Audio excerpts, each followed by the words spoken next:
Hola chicos, soy el profesor Todo Sencillo y en este segundo vídeo del adenovirus voy a hablar del ciclo infectivo. La adhesión se produce por la unión de la espícula al receptor CAR. El receptor CAR es se llama así porque es receptor de dos virus, el receptor del adenovirus y el receptor del Coxsackie. Vemos aquí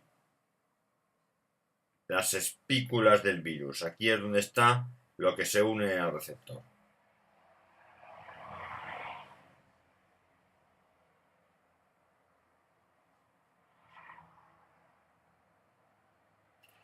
Además, es un virus que requiere de un correceptor. Este correceptor son las integrinas. La entrada se produce luego por endocitosis dependiente de pH y la cáside es transportada por el citoesqueleto. Aquí vemos el fenómeno de endocitosis y cómo la cáside es transportada por el citoesqueleto. En el poro nuclear se desensambla y por la proteína terminal se queda anclado el DNA a la matriz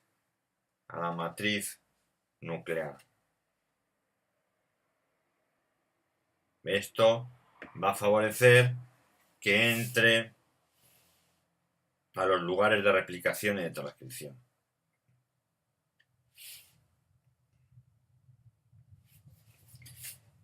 Existe una transcripción primaria que lo produce la ARN polimerasa celular. Bien, hemos hablado de que se producía una transcripción primaria seguida de una replicación y una transcripción secundaria. En la transcripción primaria se produce por la RNA polimerasa celular. Esta función de la transcripción primaria es activar las proteínas necesarias para, al principio, los genes tempranos activan las proteínas necesarias para que se produzca la transcripción primaria. Los genes tempranos están en las dos cadenas, como vemos aquí.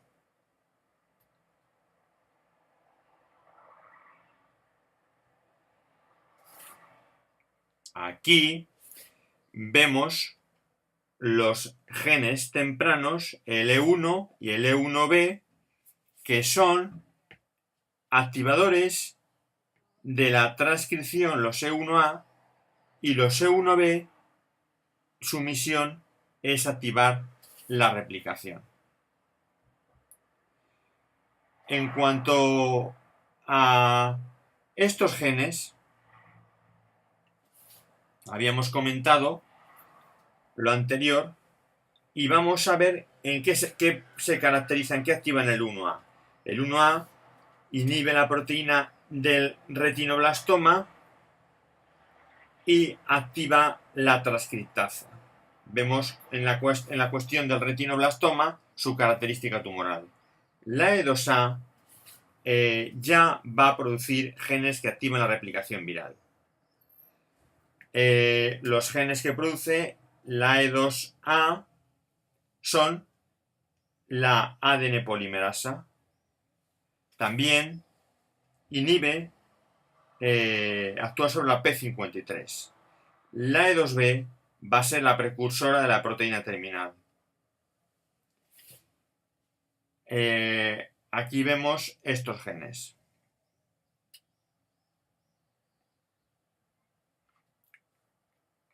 La E2B que vemos aquí, la E2A primero, que se replican en este orden, pero nos interesa recalcar que todos estos genes, los E y los L, dependen de un promotor temprano y de uno tardío. Pero centrándonos en la E2A, que son las proteínas que van a activar la replicación,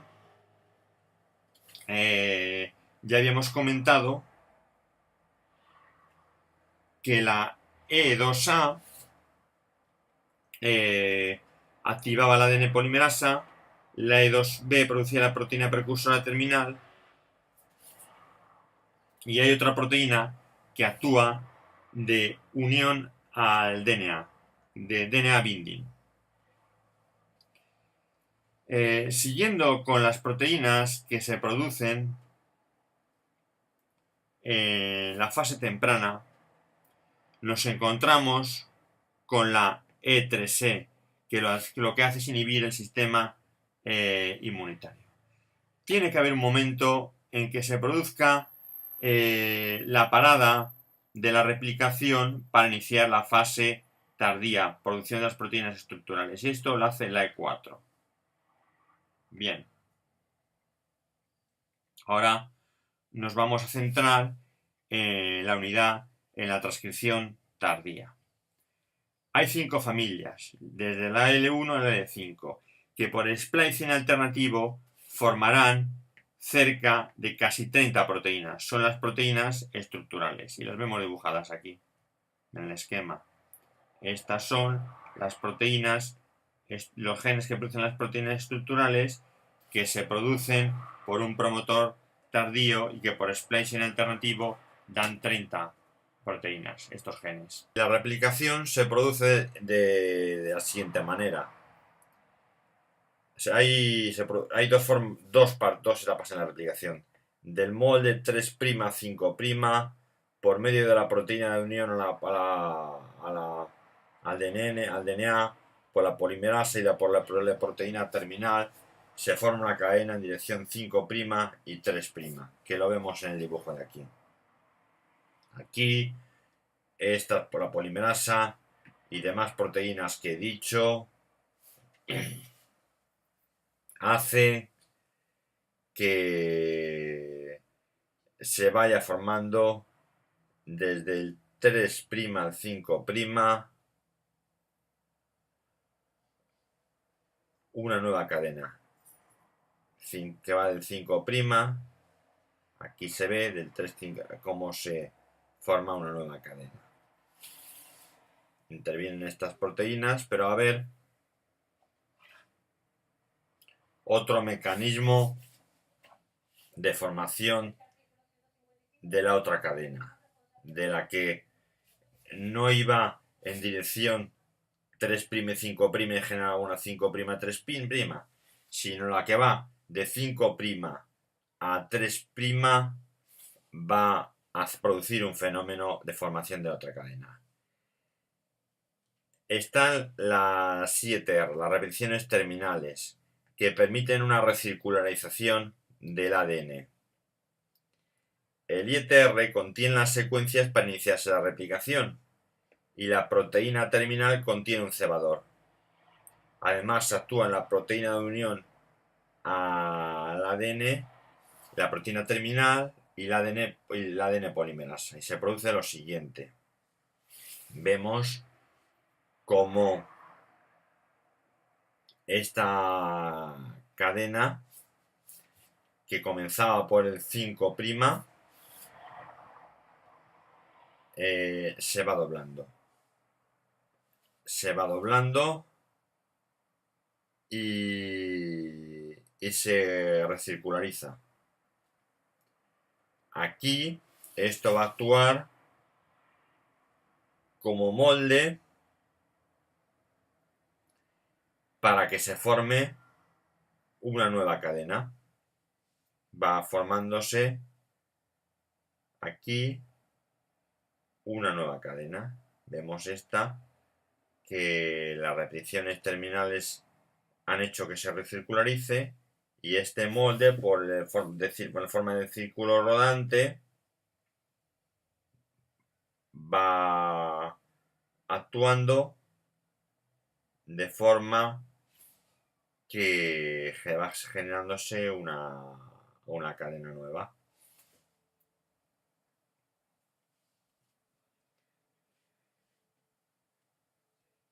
Y conforme termina la replicación, se activa la transcripción tardía. En la transcripción tardía había 5 familias de genes que se producían 18 mensajeros por splicing. los podemos recordar aquí.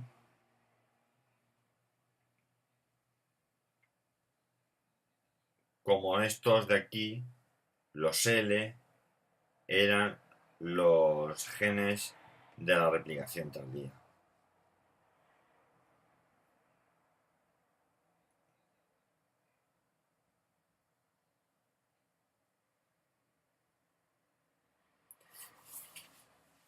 Además, en la replicación ocurre una serie de fenómenos como el 5, que era una proteína de la fase no estructural, disgregaba los nucleosomas bloqueando la síntesis del ARN ribosómico.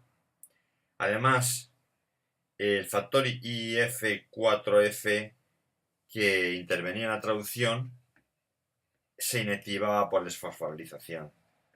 En cambio, el promotor tardío conserva una secuencia líder que le permite ser reconocido en la traducción sin el factor IF.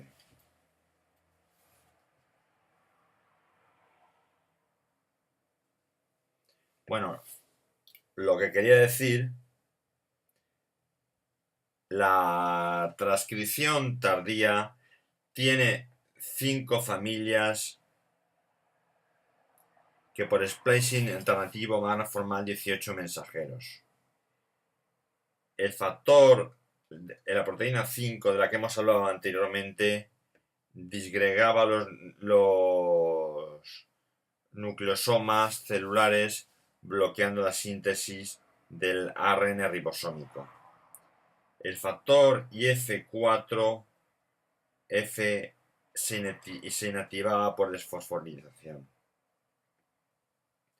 En cambio, el promotor tardío conserva su secuencia líder que le permite realizar la transcripción sin el factor IF4F. Finalmente vamos a ver todo lo que pasa en el dibujo. Cómo se produce la transcripción secundaria y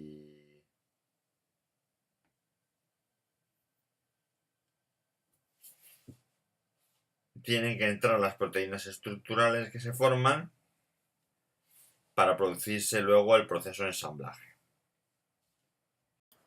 Una vez que el virus ha entrado en la célula, se va a producir primero una transcripción primaria en la que se producen las proteínas necesarias para la replicación. Primero se producen proteínas que activan la transcripción y después se producen las proteínas necesarias para la replicación, como aquí vemos. Posteriormente se producirá una transcripción secundaria que servirá para que el virus se ensamble una vez producidas las proteínas estructurales. Los exones con las pentonas y las espículas se van formando en el citoplasma y se van al núcleo, donde el DNA, con la secuencia de empaquetamiento que hay en las repeticiones terminales invertidas, se une.